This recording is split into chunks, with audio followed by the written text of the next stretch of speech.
اور ہمارے شہر گلستان میں اس سے پہلے اسی طرح کے 2 اجلاس منعقد ہو چکے ہیں 1975 اور 2000 عیسوی میں.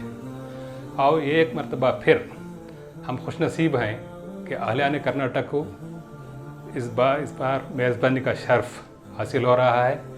اور انشاءاللہ 23 اور 24 نومبر کو آل انڈیا مسلم پرسنل بورڈ کا سالانہ اجلاس ہوگا، جس میں تمام ملک سے اکابرین ملت، دانشوران ملت تشریف لائیں گے. اور 23 اور 24 کو جو اجلاس ہوں گے اس میں ان کا جنرل باڈی میٹنگ جو ہوگی،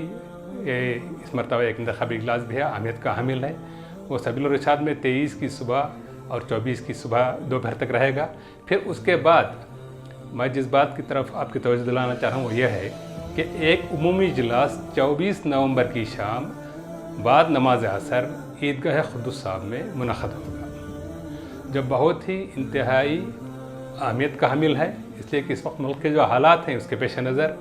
یہ اجلاس کا عنوان ہے کہ تحفظ شریعت اور تحفظ اوقاف.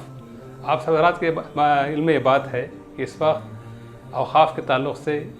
جو وقف ترمیمی بل لایا جا رہا ہے، اور اس طرح سے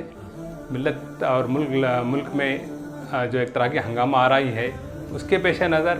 یہ جلسہ بہت ہی اہمیت کا حامل ہے. اس لیے ہم آپ سے گزارش کرتے ہیں کہ اس جلسے میں جو لوگ شرکت فرمائیں اور تمام مصروفیات کو بالائے رکھتے ہوئے، چونکہ ایک اہم اجلاس ہے، آپ تشریف لائیں اور دوسرے آپ کے دوست احباب کو بھی اس میں شریک کرائیں اور اپنی ملی بیداری کا ثبوت دیں.